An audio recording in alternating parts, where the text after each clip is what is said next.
Tonight we're going to be talking about the early Amoraic era. The Amoraic era refers to the era of scholars and rabbis that constitute the authors of the Talmud. And our story begins after the passing of Rabbi Judah the Prince. Rabbi Judah the Prince is the last generation of Tanaim, of rabbis who authored the Mishnah.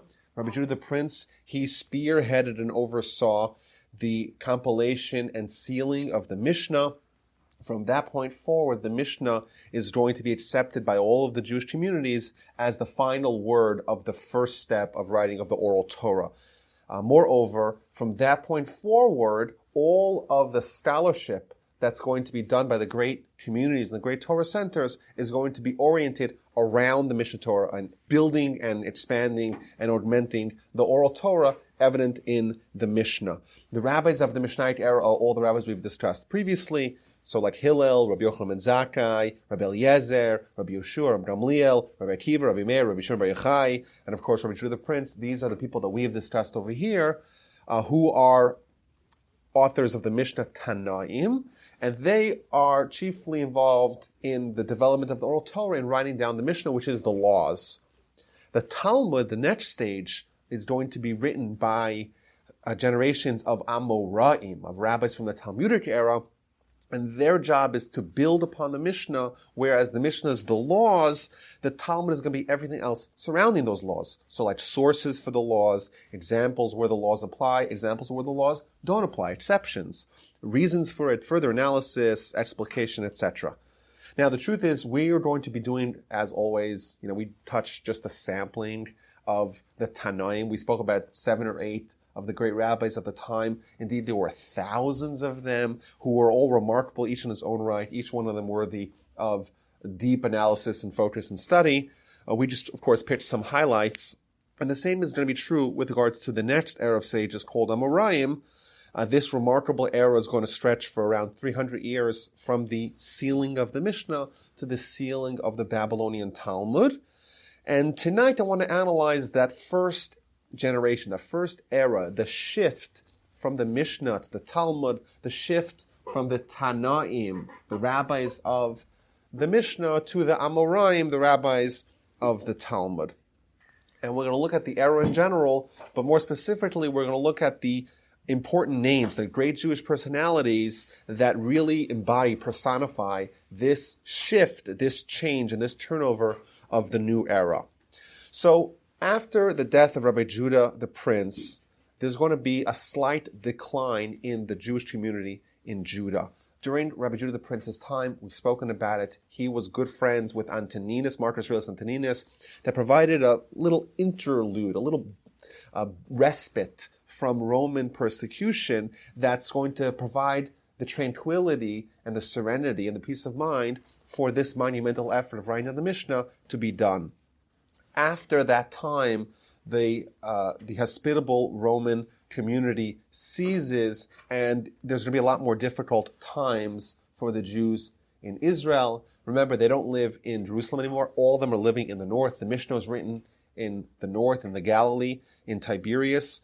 But when they still had Rabbi Judah the Prince, the Nasi, the Prince of Israel, along with the Sanhedrin, along with this monumental effort of writing down the Mishnah, that is always going to be the center of focus. All the rabbis, all the promising scholars from the whole world would converge upon northern Israel to join this effort. Once he passes, the scholars are going to spread elsewhere. No longer will they always be coalesced in the same location. They're going to move different places in Israel, and there's going to be a pivot, so to speak, to Babylon, whereas even though the Jewish community in Israel is still going to be vibrant and still going to flourish and still going to be a viable Torah center for the next several hundred years, the main center of Torah and the central leadership of Jewish life is going to be passed from Israel to Babylon, to Bavel. Now, it's important to note that Babylon is not a new Jewish community. Babylon is existing already for hundreds and hundreds of years. Babylon was extant since 10 years before the destruction of the first temple. Nebuchadnezzar, they come in and they sweep away 10,000 of the best and brightest of the Jewish community in Judea, in Judah, in Israel, and they bring him to exile in Babylon, where they establish a Jewish community, and thus when the masses of the Jews come after the destruction of the temple, they already find infrastructure that can be hospitable to Jewish life there. And over time, that community grew and flourished. And even when Ezra came 70 years later back to Israel to rebuild the temple, reestablish the community in Israel, he only had a few or relatively small amount of Jews from Babylon to join the pilgrimage to rebuild Israel. The vast majority of them opted to stay in Babylon, and thus the Babylon community that we're going to meet here at the beginning of the 3rd century of the Common Era, sometime between the year 210 to 250, that's a community that's been around for hundreds and hundreds of years, but so long as the temple was around, and so long as the Sanhedrin was in full force, and the Masifta and the great rabbis, before the Mishnah has been written, Israel's always going to be the center. Of course, Hillel was called Hillel the Babylonian because he lived in Babel and came to Israel. And there are many other examples of rabbis that were vibrant during the Mishnaic era, during the times of the Tanaim, that came from Babylon, from Bavel, to Israel. But the center was always in Israel. And now there's going to be a gradual shift from Israel, from Judah, to Babylon. Now it's important to note that the community in Babylon had several major advantages over the community in Judah.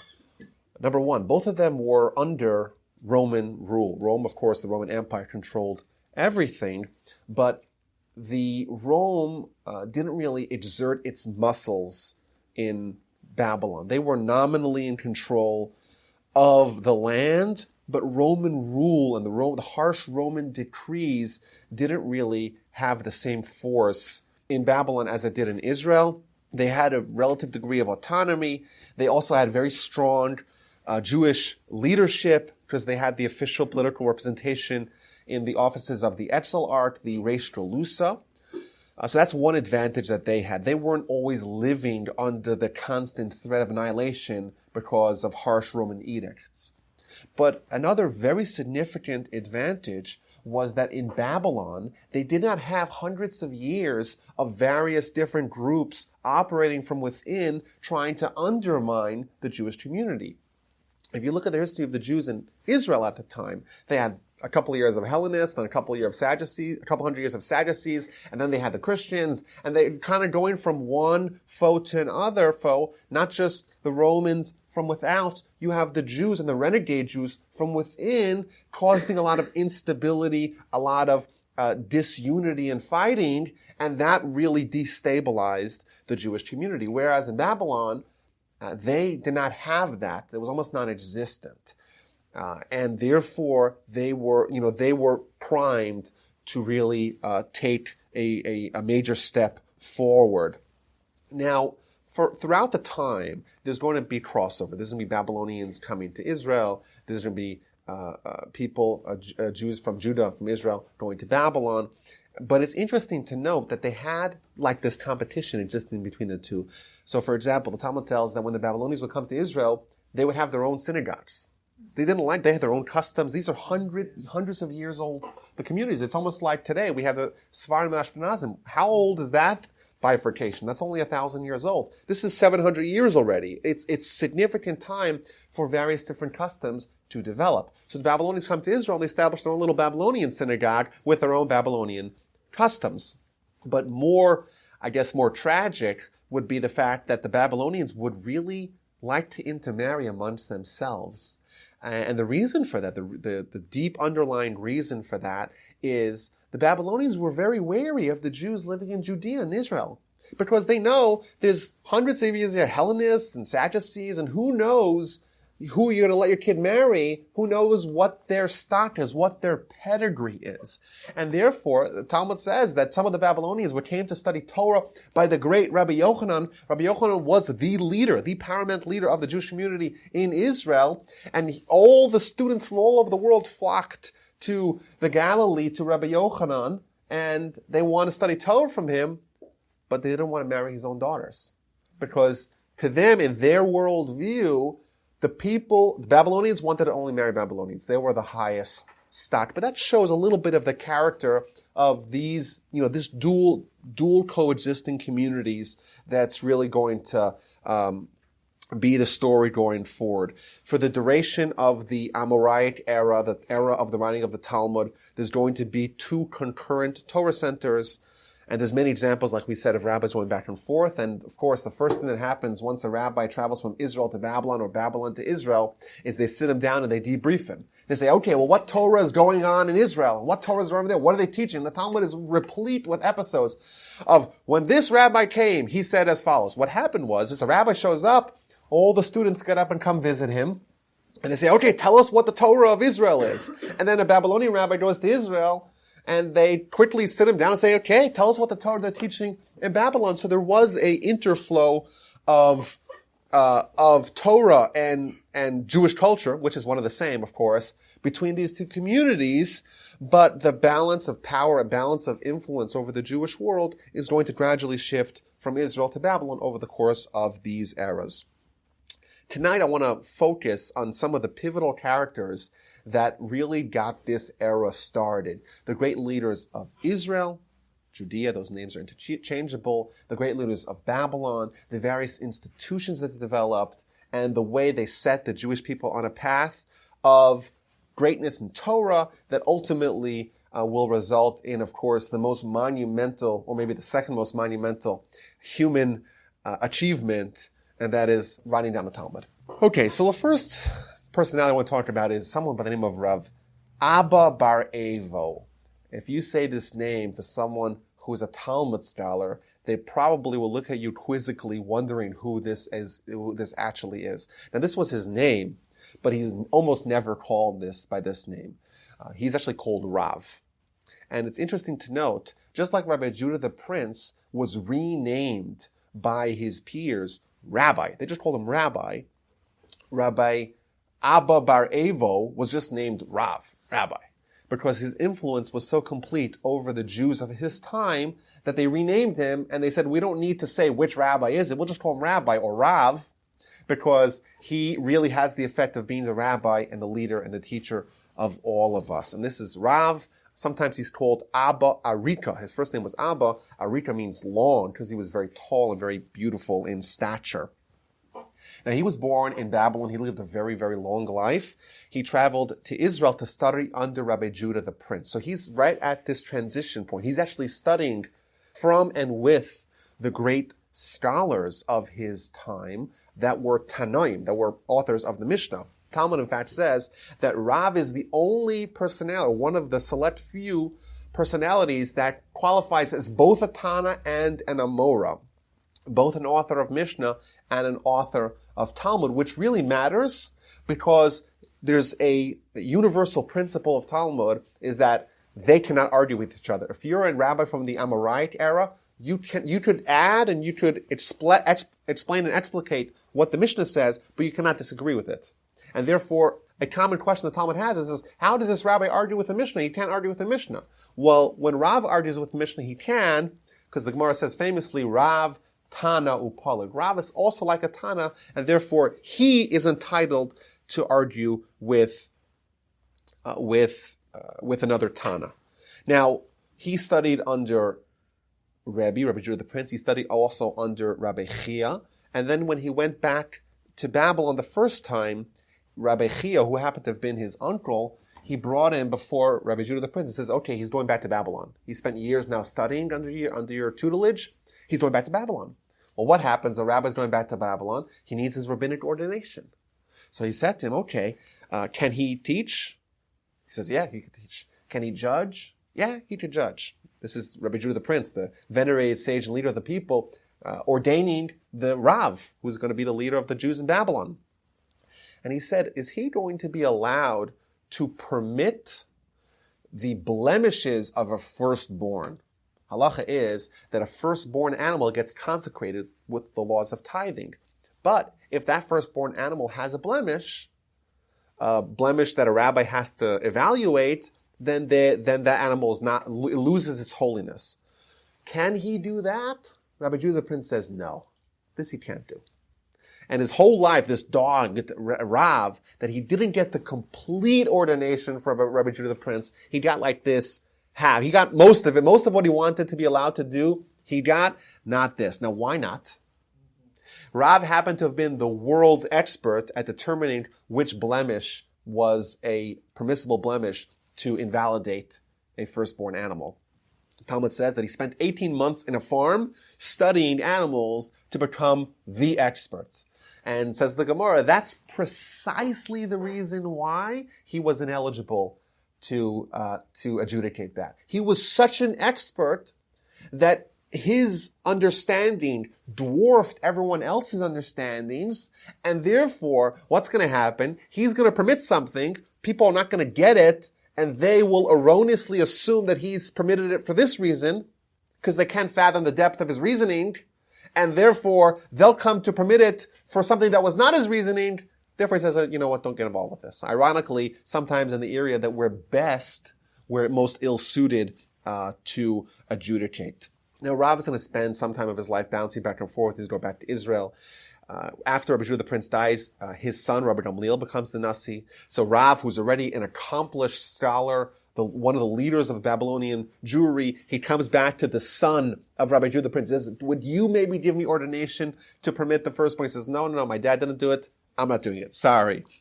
Now, back to Babylon, the leader of the Babylonian Jewry was one of the Amoraim. His name was Rav Shela. Rav worked as an associate rabbi, associate Rosh Hashiva, and when he died, so there was one massive institution in Babylon. It was called Neher Dai, and this appears everywhere in Talmud. These institutions lasted for hundreds upon hundreds of years. When Rav Shela, the leader of that institution, died, there were two candidates who could have replaced him. One of them is Rav, and the other of them is Shmuel. It's called just Shmuel. Now, neither one of them wanted to take the job because that would leave their fellow out in the dark. So what they agreed was that Shmuel, he will head the institution of Neher Dai, where the Rosh Hashiva Rav Shela just passed, and Rav will go on to open up his own institution. So Rav goes to a city called Sura, sometimes also called Masa Mechasya, and this was a city that did not have Torah. It didn't have Torah on many levels, and the people were very ignorant. And the Talmud describes how Rav came, he built an institution with his own hands, and eventually grew to being the dominant institution of the world. He expanded the institution. He had 1,200 permanent students, including thousands upon thousands of students that showed up for several months a year during these conventions of Torah that would have for 2 months a year. All the Babylonian Jews would look. This was the Harvard. The Harvard of Babylon was Sura, the center that Rav established in the beginning of the 3rd century, and this would last for nearly 1,000 years. It would last until the 10th or 11th century. Now, Rav in one neighborhood, Shmuel in the other neighborhood. He became a shiva of the other place, and they are some of the most prolific contributors to Talmud. Now, Shmuel himself was also a remarkable character. There's many examples we could talk about his piety. A few of them, there's a great episode where he was very fastidious to not ever accept bribes from someone that you're going to judge. Like the Torah says, you can't accept a bribe. So there's a story once, he was crossing a river, and it was a little bit of it was a hard thing to traverse, so someone extended her hand to help him across. A few months later, the guy shows up in this court. He says, no, I'm sorry, I can't judge you because I might show slight favoritism to you as well. In the city of Neher Dai, they had a certain custom that if you had a pot that you used for the rest of the year that may have chametz in it, you would not be allowed to use that same pot for Passover. Even if you tried to do hagala, you tried to purify it, you cannot use it. That was their custom. So the pot makers of the town of Neher Dai, they say, okay, it's a month before Passover. What do? Let's jack up the prices. Says Shmuel, you want to jack up the prices? If you do that, I'm going to announce that from now on the customs change and people can purify their pots. And if you're doing that, my job as a rabbi and as a leader is to not always be machmir, to be stringent when the people are going to suffer as a result. There's another example of that, very similar story. During the holiday of Sukkot, so you have to use the 4 species. So the plant growers of the town, they would say, okay, let's jack up the prices of myrtle branches. Shmuel tells them, you do that, I'm going to make an official edict of the town. Everyone can use whatever branches they want. If it's new, if it's nice, if it's dry, it doesn't matter. and that way he kept prices low and affordable for them. So these two great scholars, Rav and Shmuel, they appear on almost every page of Talmud. They have hundreds upon hundreds of debates in various areas of Talmud, and they really contribute massively towards the growing corpus of Talmud, of analysis of the Mishnah that's going to be compiled in the great Babylonian Talmud hundreds of years later, and of course the Jerusalem Talmud. That's in Babylon. In Israel, we meet another transcendental character by the name of Rabbi Yochanan, or Rav Yochanan bar Nafcha. He's called in the Talmud just Rav Yochanan, and it's important to not be confused with the Tana of a similar name of Rabbi Yochanan ben Zakkai. If you remember Yochanan ben Zakkai, he was the one who snuck out of the camp and went to meet Vespasian during the destruction of the temple. That's Rabbi Yochanan ben Zakkai, who was a Tana, an author of a Mishnah. This is Rabbi Yochanan, who's going to head the large institution in northern Israel once the era of Amoraim is going to be established. Now, his father died before he was born. His mother died during childbirth, so he grew up orphaned. There's a great episode about Rav Yochanan when he was in utero. Talmud says that if a pregnant woman, she has a craving on Yom Kippur. So on Yom Kippur, you got to fast. But if a pregnant woman's craving, it can be very dangerous, both to the mother and for the child. So what do you do if a pregnant woman has a craving on Yom Kippur? So Talmud says, you bring the woman in, and you whisper into her ear, today's Yom Kippur. So you whisper into the ear, today's Yom Kippur. And the hope is that the child, the baby in utero, who is the impetus, who's the stimulus for this craving, he'll hear it and say, oh, it's Yom Kippur. How do I want my mom to have food? I'm going to quell the craving. That's what the Talmud says. That's the story. So Rabbi Judah the Prince, he was the leader of the community, and there's a woman, and she has a craving on Yom Kippur. So they bring her into Rabbi Judah the Prince. What do we do with this woman? She says, okay, whisper into her ear, today's Yom Kippur. They whisper into her, today's Yom Kippur, and remarkably, the child quells the craving. Rabbi Judah the Prince gets all inspired, and he announces to everyone, before I formed you in the womb, I knew you. He quotes a verse in Scripture. Essentially, he's indicating that this child is destined for greatness, and that child ended up being the great Rabbi Yochanan. Now, like we said, he was born, and he was an orphan already. But fortunately, his parents left him a decent inheritance. But what he did, in line with the great heroes who give up everything for Torah, he had to start selling off his assets in order to pay for his family and for his Torah study. He could have gone into business, but if he went to business, Torah matehela, what's going to be with the Torah? So the Talmud tells a great story that Rabbi Yochanan was walking with one of his students. And as they're passing by various land and parcels, and so they pass by a field, and Rabbi Yochanan says, see this field? It used to be mine. But I needed the money to study Torah, so I sold it. They keep on walking a little further. You see this vineyard? It used to be mine. But I sold it because I wanted to study Torah. They walk even further, and they see an olive grove, and yet again, Rabbi Yochanan says, you see this olive grove? It was mine. I sold it because I wanted to study Torah. Eventually, he ran out of funds.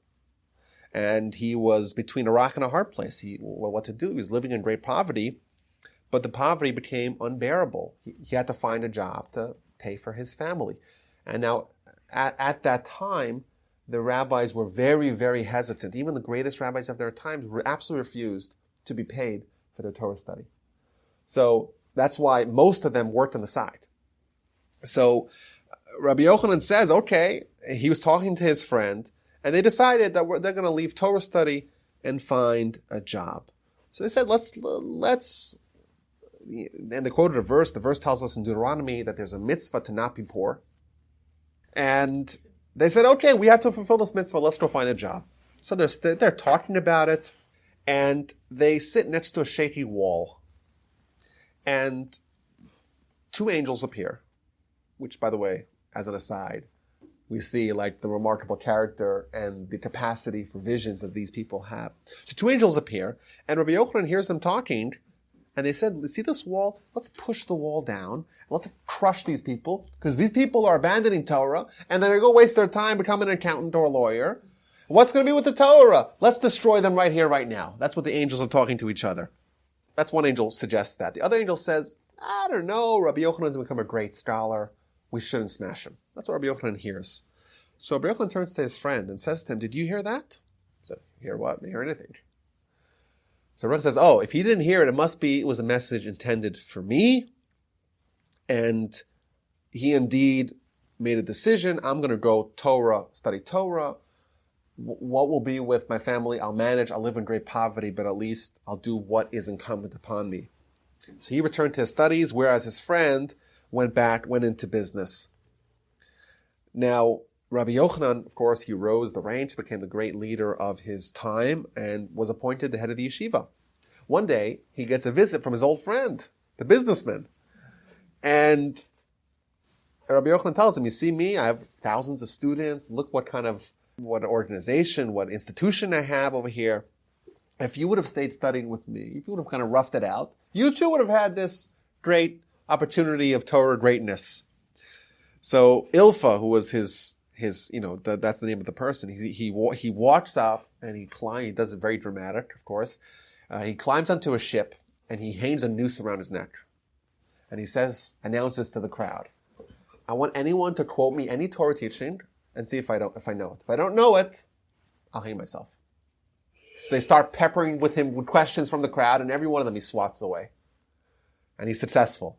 And that's how he survived. He was tested and he knew all the answers. This, I think, shows a good lesson. You don't have to only study Torah to be a Torah expert.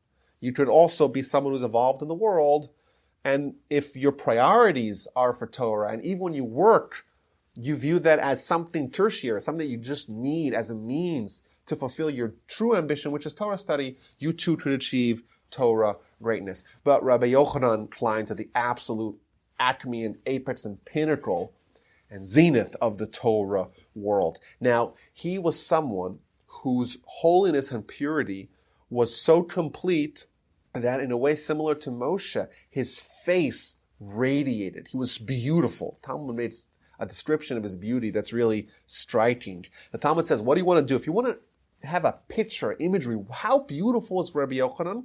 This is what the Talmud suggests to do. He says, take a silver goblet that's right out of the crucible. So it's fresh, the gleaming silver.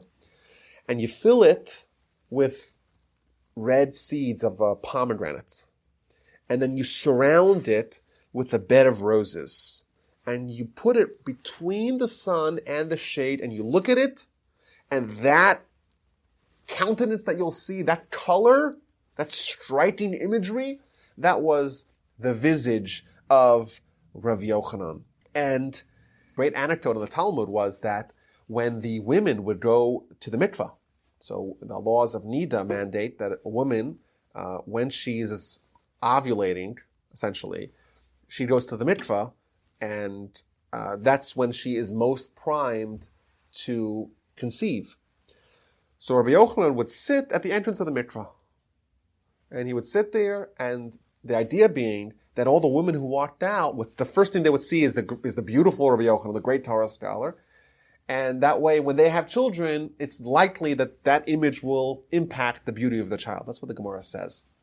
And the people say to him, his students say to him, but wait a minute, aren't all these women there before? He says, well, the evil eye is powerless. It doesn't matter the fact that all the women are looking at me. It's not going to affect me negatively because the evil eye is powerless above him. Now, his beauty is interesting because it's going to be the cause for him meeting his study partner, his Torah partner. And that's the fourth character that we're going to discuss tonight, and that's Reish Lakish. Reish Lakish, also known, that was his nickname, but he's also called Rabbi Shimon ben Lakish, and he has a very strange backstory. He was a thief. He was a robber, but he was also a gladiator and also a vigilante. But he was someone of tremendous, immense physical strength. So the Talmud tells that he would participate in gladiator fights, but also he was part of a group of bandits that would kill cannibals, essentially. There were cannibals roaming the land, and they would try to kidnap people and eat them. So Reish Lakish was part of a group of people that they would kill those people. And one time he submitted himself to a band of cannibals. Talmud tells a story, remarkable. And the cannibals are okay. They had a rule. The rule was that they always gave someone a last wish. And there's two reasons given why they gave someone a last wish. Either because they wanted to have atonement for killing him. Some righteous cannibals there. Or because they knew that if someone died and they were all nervous, they were all tingly, blood wouldn't sweeten their meat. So they wanted kind of to have like a juicy steak, and therefore they would always grant the last request. So Reish Lakish is captured by these people, and he takes with him a little bag. In the bag he put a rock, but he hid the rock in a way they can't find it. So he says, "No, okay, you guys are going to eat me, fine, but grant me my last wish. And my only wish is that I take this little sock and I swap you guys in the head." They're like, "Okay, that's your wish, that's your wish." He ties them up. He takes this rock, he smashes them on their head, and he knocks them all unconscious. And when they wake up, the guy's like, "What's going on?" He's like, "You're smiling at me?" He hits them again, he kills them all. That's what he used to do for fun, Reish Lakish. Now, there's this dramatic encounter that he has. Now, he has nothing to do with Torah. He knows nothing about Torah at all, even though as a child, he too had the privilege of seeing Rabbi Judah the Prince. He saw him, but he didn't study any Torah from him. So there's a great encounter between Rabbi Yochanan, the greatest rabbi of his time, and Reish Lakish, maybe the greatest thief and rogue vigilante of his time. Rabbi Yochanan was bathing in the Jordan River, and Reish Lakish sees him from afar and assumes that this is the most beautiful woman he's ever seen. So he right away leaps across the Jordan to go see who this is, and obviously demonstrating his tremendous physical prowess. So Rabbi Yochanan sees this man who just jumped across, leapt clear the Jordan River, and he says to him, "Wow, look at your strength." And he tells him the famous words, "Chelach lo raisa," let your strength be used for Torah. What are you doing? You're wasting your time studying Torah. So Reish Lakish responds, "Yaf yach lanashim," your beauty should be for women. He's like, "You're telling me my skills are being underutilized because they should be used for Torah. Your skills are being underutilized because you're so beautiful, and that should be for a woman." So Rabbi Yochanan says to him, "Okay, well, I have a deal. Let's split the difference here. If you commit to study Torah, I'll convince my sister, who's even more beautiful than me, to marry you." They sign off on the deal, and Reish Lakish tries to jump back on the other side of the Jordan, and he wasn't able to. He committed himself to Torah already, even though he hadn't even started. That already sapped some of his physical prowess and gave it over to his spiritual prowess. And indeed, he started studying Torah. First, he started with reading scripture. Then he started studying Mishnah. Then he started studying Talmud. And he eventually became a peer, an equal, and a colleague to his brother-in-law, Rabbi Yochanan. And they were at the helm of their institution. So Reish Lakish and Rabbi Yochanan, they were peers, but the truth is Rabbi Yochanan was still the Rosh Hashiva, and Reish Lakish was his assistant. So every day Rabbi Yochanan would give a lecture in front of the masses. But before the lecture, Reish Lakish would study the Torah to know it so well, to be prepared for the lecture. He would review it 40 times. And then, after the lecture was over, he would repeat it to the masses. He was in charge. He was the greatest expert in Rabbi Yochanan's Torah, that he would be the one who was nominated to repeat it over to the students, the one to hear it a second time from Reish Lakish. And indeed, the Talmud tells that when they would debate, it was something to behold, because every teaching Rabbi Yochanan would say, Reish Lakish would find 24 questions to dispute it. He had such a tremendous grasp of Torah, he was able to respond in such a sophisticated way. Now, there's a few episodes here that are interesting to note with Reish Lakish himself. He had a few quarrels with the official leader of the time, the Nasi, who wasn't the greatest Torah scholar, but was still officially recognized for his political leadership of the people. So, for example, he criticized the practice of the Nasi, of the prince of Israel, to tax the Torah scholars. He says they should have an exemption.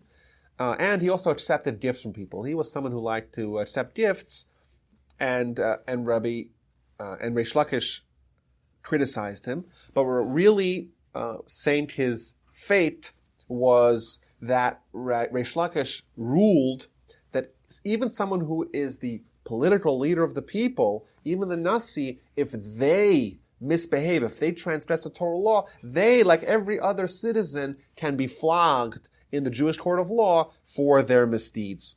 The Nasi, the prince, he hears what Reish Lakish ruled, and right away put out a decree against Reish Lakish, and Reish Lakish had to flee. Now, this Nasi, this prince, showed up to the institution, to the yeshiva, like with everyone else, and he sees Rabbi Yochanan looking all solemn, and he says to him, why aren't you teaching Torah? So Rabbi Yochanan makes a movement with his hand, as if he's trying to clap with one hand. He says to me, look for me to study Torah, for me to clap, I need to have Reish Lakish with me as well. I can't study without him. It's like trying to clap with one hand to study with him. He says, oh, you need him so badly, I'll let him come back. So he comes back, and when he arrives back, Reish Lakish compliments the Nasi by telling him, you're like the Almighty. When the Almighty took the Jews out of Egypt, he didn't use a messenger, he did it himself. When you're welcoming me back to society, you also did it yourself. So the Nasi asked him, so tell me, why did you make a decision to degrade the honor of my office? So he says to them, listen, I'm not scared of you, I'm not scared of your powers, your political powers, all that, your connections. God's Torah is immutable. It's incontrovertible, and it's not subject to your whims, even though you're a great leader of his time. So these are the two communities. We have Rav and Shmuel in Babylon, establishing amazing institutions of Torah. We have Rabbi Yochanan in Israel, together assisted by his brother-in-law Reish Lakish, and Torah really flourishes in a great way. There's an interesting teaching in the Talmud regarding the following question: what happens if someone wants to study Torah, but he also has to get married? The question is, which one do you do? Do you study Torah and then get married, or do you get married and then study Torah? That's the question. And Shmuel, who lived in Babylon, he said, you first get married, and then you go study Torah full time. Whereas Rabbi Yochanan from Israel, he said, what do you mean? If you have a yoke on your neck, could you possibly study Torah? The point being is that a wife, that'll be a yoke on your neck. It'll interfere with your potential to study Torah completely. Therefore, he's saying study Torah first, and then you get married. And the Gemara says that Shmuel, who was in Babylon, who ruled first get married, that's for the Babylonians. Rabbi Yochanan, who was in Israel, who ruled first study Torah, that's for the people that lived in Israel. Why? So the Talmud says that at that time, there was a trend that the Babylonians would go to Israel to study. So therefore, even though their marriage would be in conflict with Torah study, but still, because they get married, and then they go to Israel, so they're married, okay, but the wife's a few hundred miles away. So it won't interfere. Whereas the Jews who live in Israel, so they kind of are not away from home, therefore they should first study Torah and then get married. It does shed light on this time. Everyone's trying to figure out how do we maximize Torah study. That's the only question. And it depends. For someone where the conditions are going to be ripe for them to study Torah married, they should study Torah married. For someone whose conditions are going to be ripe to study Torah unmarried, that's what they prefer. But the bottom line is that this was an era, this was a time period where there was one goal, there was one national goal, and that was the study of Torah. And thus, depending how it's best, your situation is best suited for that goal, that's how you make your decisions. Pretty remarkable. Now, like we said, there was an interflow of students, but it's also interesting to learn about the remarkable relationship that the leaders of Babylon and Israel, namely Rav and Shmuel in Babylon and Rav Yochanan and Reish Lakish in Israel, they had with each other. For example, the Talmud tells that there was one student who was a Babylonian who traveled to Israel. And he comes to Israel and he says, okay, now it's your time. You have to meet the Rosh Hashiva to see if you're admitted to the institution. He sits down with Rav Yochanan. I'm sure he was quivering. I would be. If you look, we'll see some more stories about Rav Yochanan, which would reinforce that. And he says to him, okay, well, who's the head of the institution in Babylon? He says, well, Abba Arika, which was Rav's nickname, right? Abba, the tall one. He says, Abba Arika? Is that what you're calling him? I was there. I sat in under the great Rabbi Judah the Prince. I was 17 rows behind Rav. And when they would study together, Rabbi Judah the Prince and Rav, there were sparks of fire emanating from their mouths. There was such a high level of Torah study. And now you're calling him Abba Arika?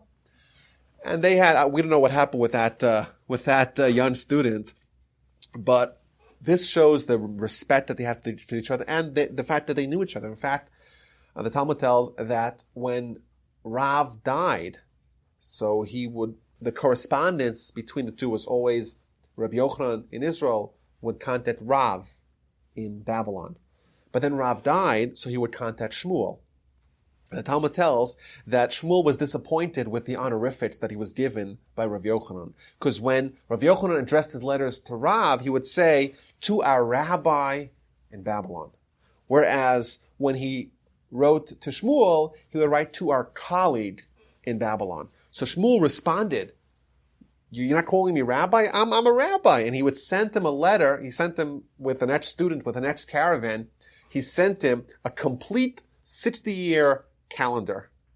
Shmuel was so adept at calculation of months that he could, on his own in his head, just recreate a whole calendar for 60 years of calculations of the lunar and solar interconnectivity of those two and the complex mathematics behind that. He's like, look at me, look what I could deliver.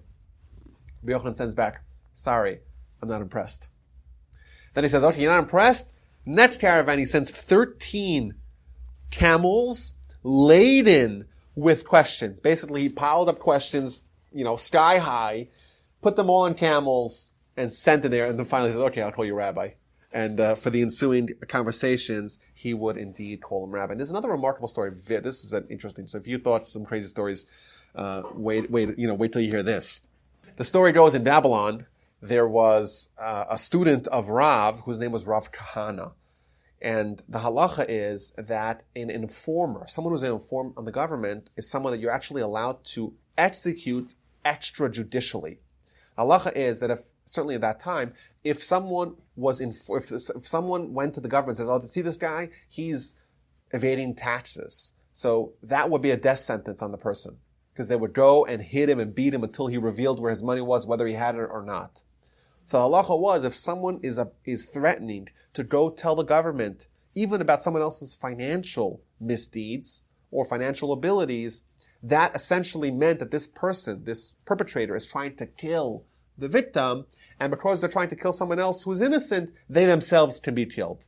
So Talmud tells a story that this one person came to Rav and said to him, I am going to tell about some other person's hay. He has stockpiles of hay. He has valuable assets. I'm going to go tell the government.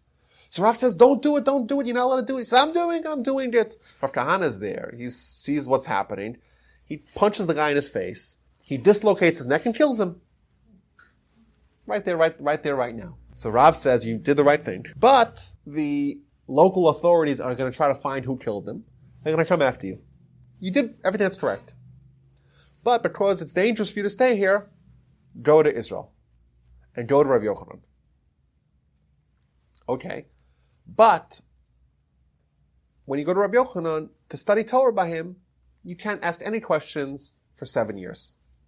And the reason why he did that is because he punished him, because even though he made the right decision in knocking out the informer, he still should have asked his teacher before he did it. He acted in front of his teacher in an imperfect manner because he didn't wait to ask his teacher what to do. And the halacha is, you have a teacher, you have a rabbi there, you don't, take the initiative without them giving you the go-ahead. 7 years, be quiet, that's it. If Kahana gets in the caravan, travels all the way to Israel, he arrives to Tiberias, to the Galilee, and he gets there right after the lecture is done.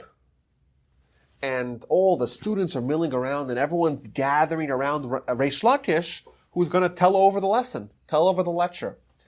And he's there, and he says to himself, listen, I'm allowed to respond to Reish Lakish and to the other people here, just not to Rav Yochanan. So he starts talking to all the people and hearing what's going on, and he starts throwing questions, and they're like, whoa, where did this guy come from?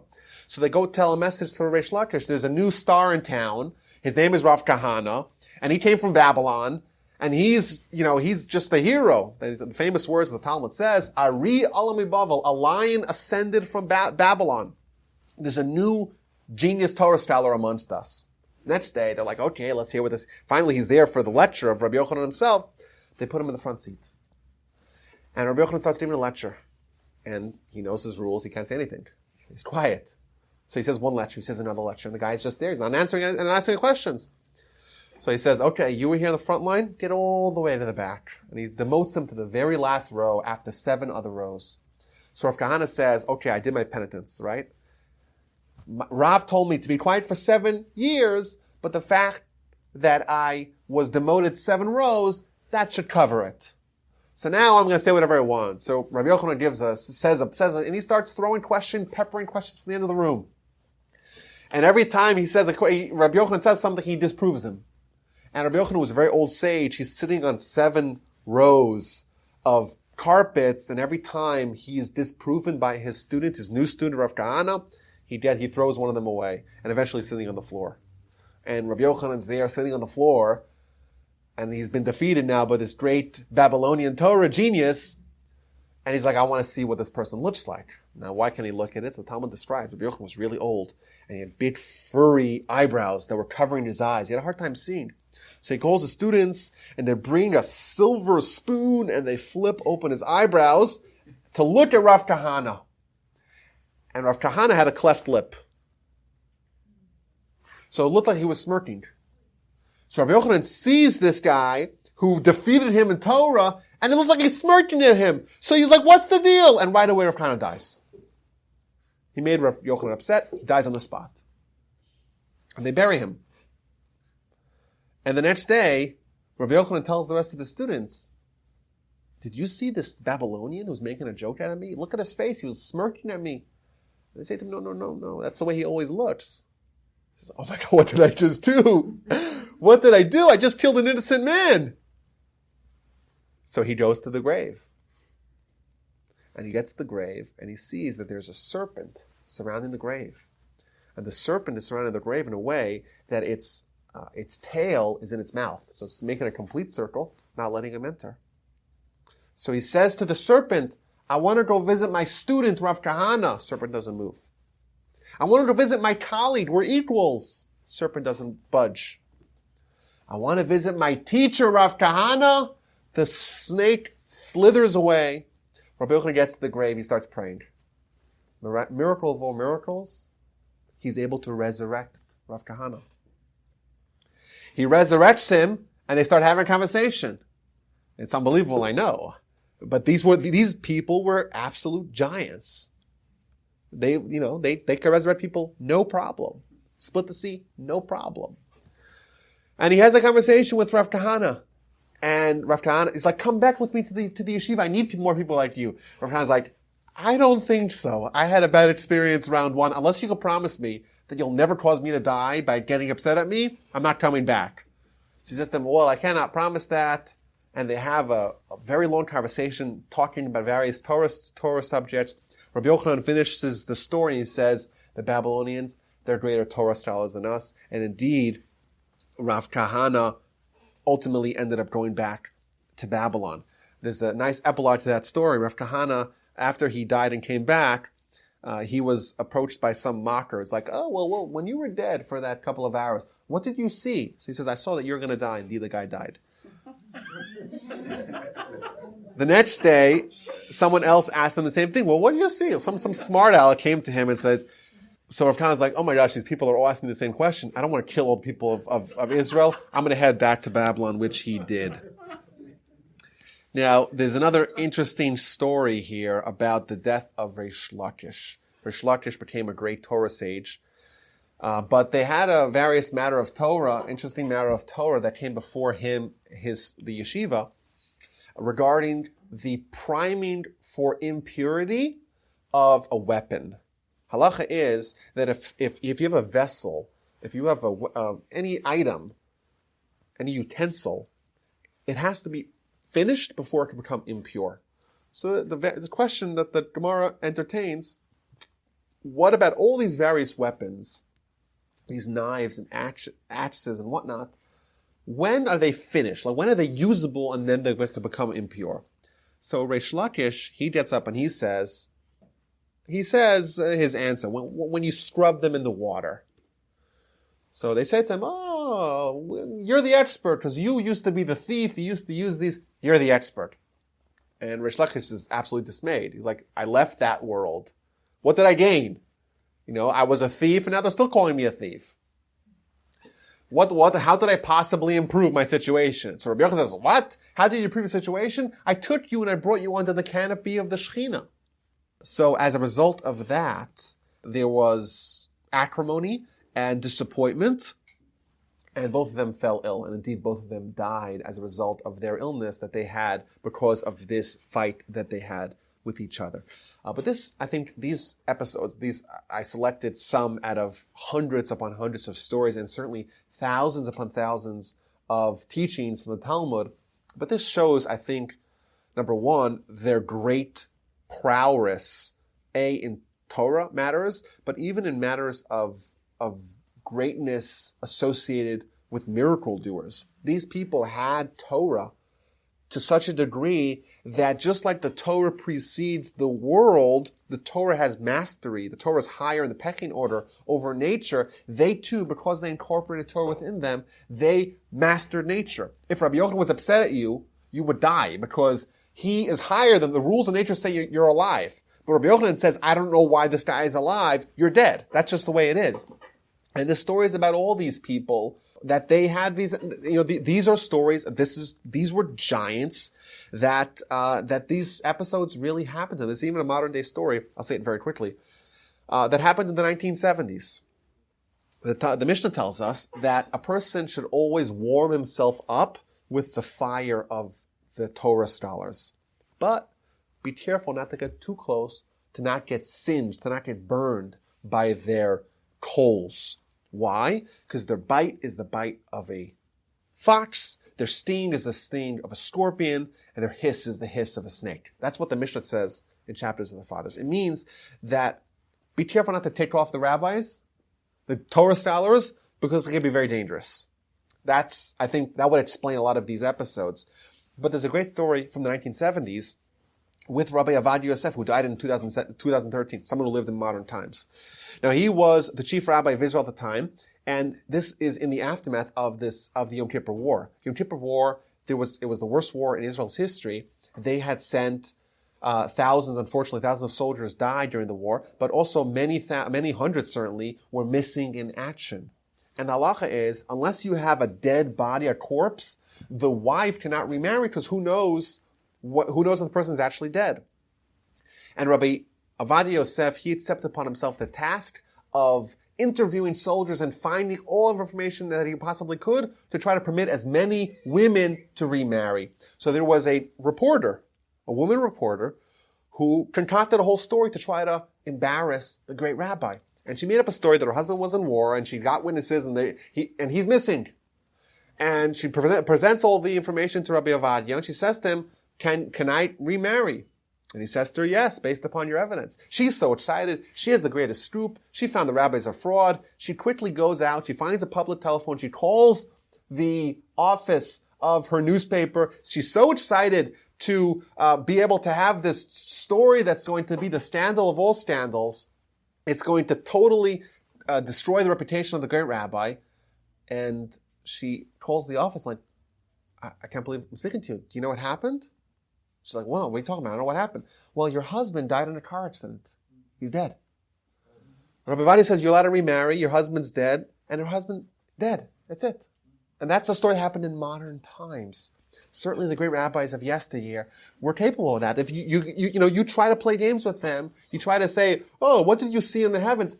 You don't really have a long lifespan awaiting you. Now, these scholars highlight the pages of the Talmud. They're prolific teachers. Rav in Babylon, he is mentioned more than 1,500 times in Babylonian Talmud. He is quoted by 167 of his students in the Talmud. 167 different teachers quoted him. Amar Rav Yehuda Amar Rav. Rav Yehuda said in the name of Rav. Rav Gidel said in the name of Rav.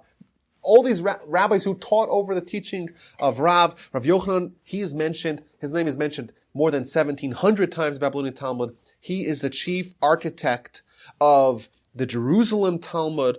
He has 170 Amoraim that quoted him. These people established the Torah that's going to make up the Talmud. They lived tragic lives. Shmuel had his sons died, his daughters were taken in captivity.